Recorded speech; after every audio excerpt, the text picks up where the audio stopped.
sejam bem-vindos a mais uma aula de Geografia.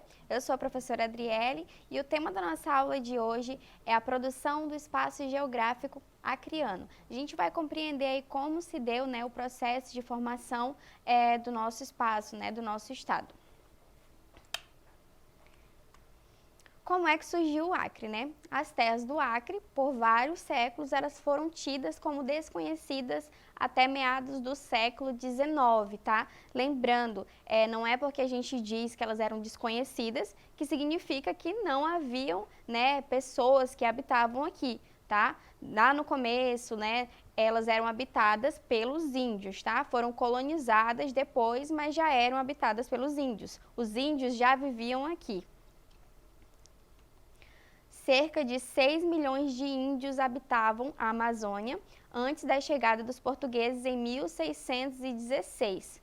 No Acre, na segunda metade do século XIX, viviam cerca de 150 mil índios distribuídos em 50 povos. Tá? A gente, é bom lembrar, observar que os povos indígenas aqui do Acre, eles são pertencentes, assim, basicamente a dois grupos, a dois troncos linguísticos, que são os aruaques, e os pandos, tá? Todas essas outras variações, os caxinauás, os ianauás, etc., todos esses grupos que existem, eles são derivados desses dois troncos linguísticos principais. Agora a gente vai entender, qual é a associação que tem, da borracha, do ciclo da borracha com essa questão da produção do espaço geográfico acreano. Digamos, que a borracha, ela foi tão importante no processo de formação do espaço acreano, a ponto de afirmar que sem a borracha, o Acre não pertenceria ao Brasil. Aí a gente tem a ilustração dessa borracha. Tá, mas aí é a pergunta para vocês, será que a gente está falando dessa borracha? A borracha que a gente usa aí para apagar, quando a gente escreve algo errado? Não, gente, obviamente que não. Quando a gente está falando da borracha, a gente está falando, do extrativismo vegetal da borracha, a gente está falando do látex, A gente está falando aí do ciclo econômico da borracha. A gente vai entender qual é a associação que tem o ciclo econômico da borracha com a produção do espaço geográfico acreano. O que é, a borracha? De onde que ela vem? Ela vem aí da seringueira, mas o nome científico é Hevea brasiliensis, tá?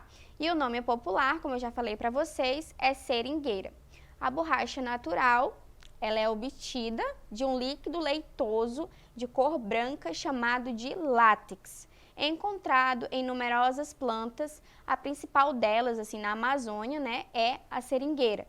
A borracha, então, ela vem do extrativismo vegetal, que consiste aí na retirada, do látex da seringueira, tanto para uso comercial quanto para uso industrial.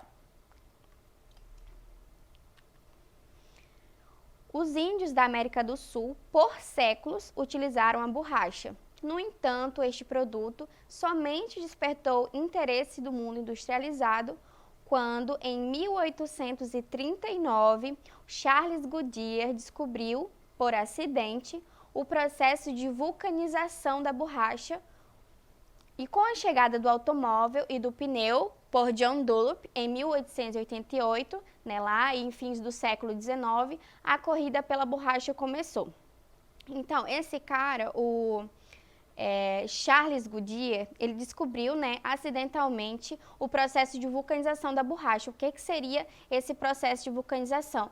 Seria uma forma de deixar ela mais resistente e, ao mesmo tempo, elástica, por exemplo, para a produção aí de pneus. E aí, como começou, então, a chegada do automóvel, o ciclo aí do automóvel, a borracha, então, passou a ser muito requisitada. Antigamente, ela era usada só pelos índios, mas ela não era tão, assim, cobiçada pelas pessoas, Ela não era industrializada. Eles utilizavam ali, entre eles e não tinha esse olhar, essa cobiça por ela. E aí, como veio a questão do automóvel, precisava da borracha, para a produção de pneus, por exemplo, ela acabou aí sendo muito cobiçada, e começou essa corrida pela borracha.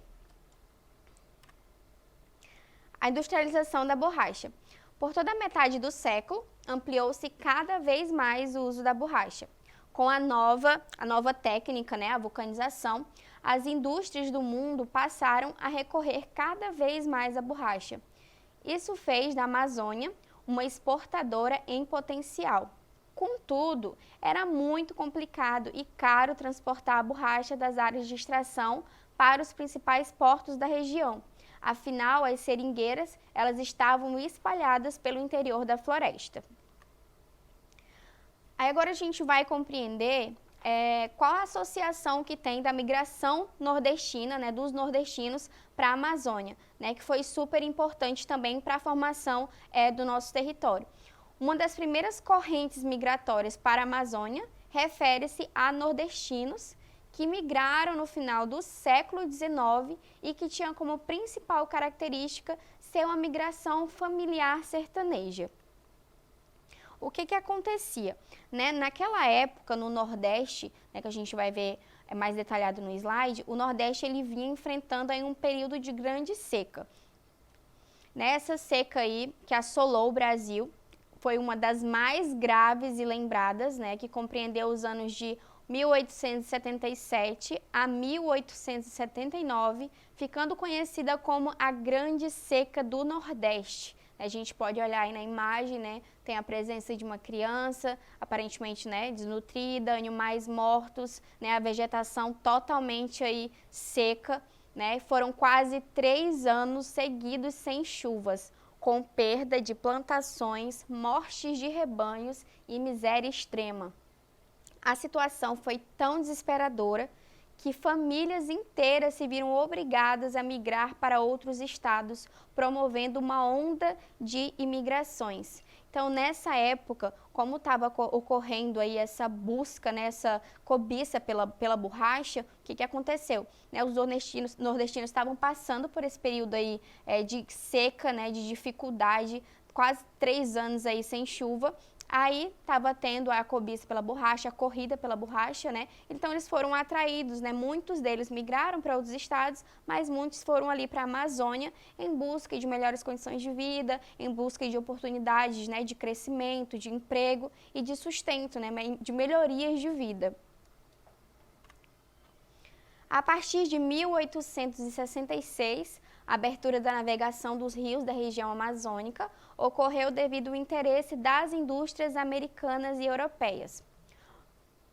Com isso, dezenas de navios a vapor podiam subir e descer os grandes rios, transportando, além da borracha, a mão de obra de imigrantes nordestinos, né? Então, a gente vê que as navegações, né, e os rios também foram de grande importância nesse processo, né? Porque os navios, além de eles buscarem ali a borracha, transportarem a borracha, eles também faziam, né, o transporte da mão de obra, né? Especificamente ali, né, em maior número de nordestinos, né?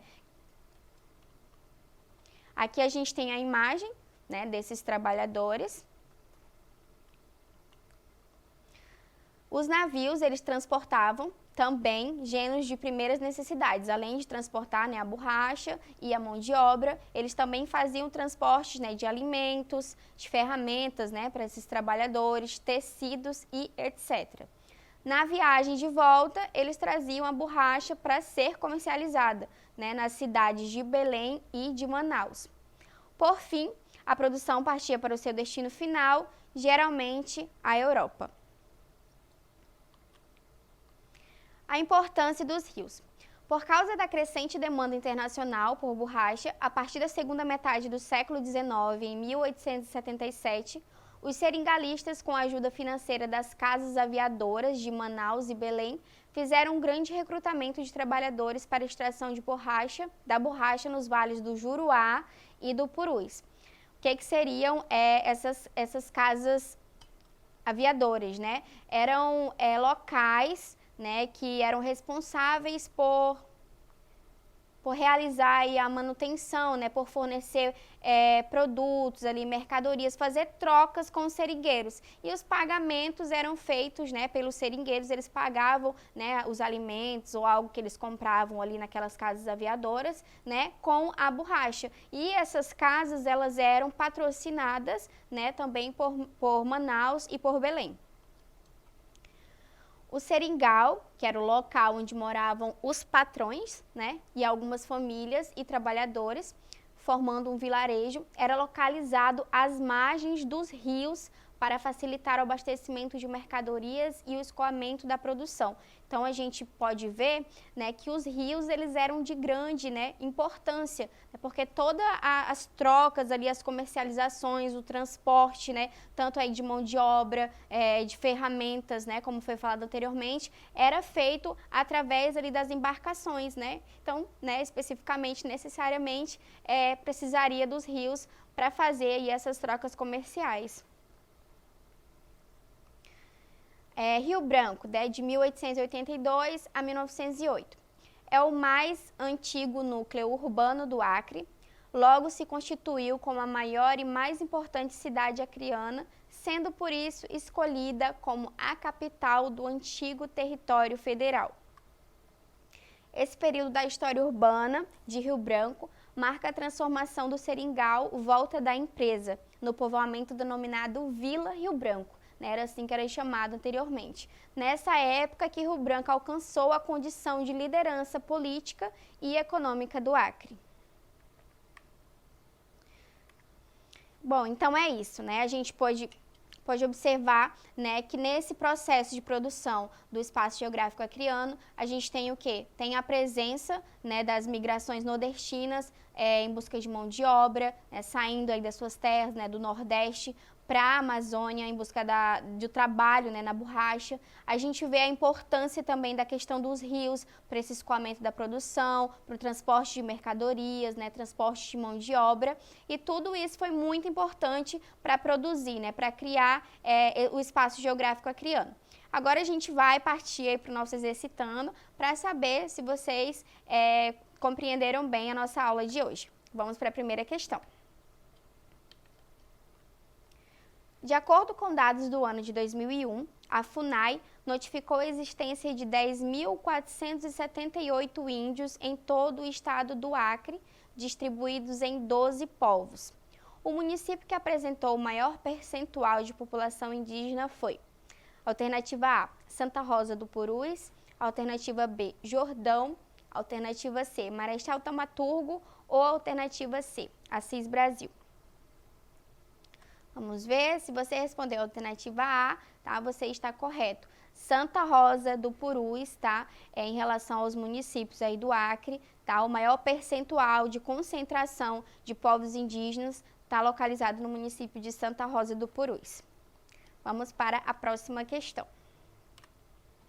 A população indígena do Acre cresceu principalmente pela migração dos nordestinos, que chegaram em grandes números durante o primeiro ciclo da borracha, de 1870 a 1913.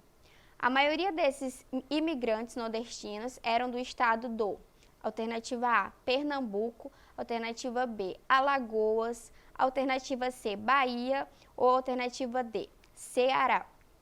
Para quem respondeu a alternativa D, está correto, tá? Em grande parte, as pessoas, né, os nordestinos que saíam, né, para a Amazônia, eles vinham aí do Ceará, tá bom? Então, essa foi a nossa aula de hoje, espero que vocês tenham gostado. Para mais aulas como esta, acesse a plataforma Eduque e até a próxima aula.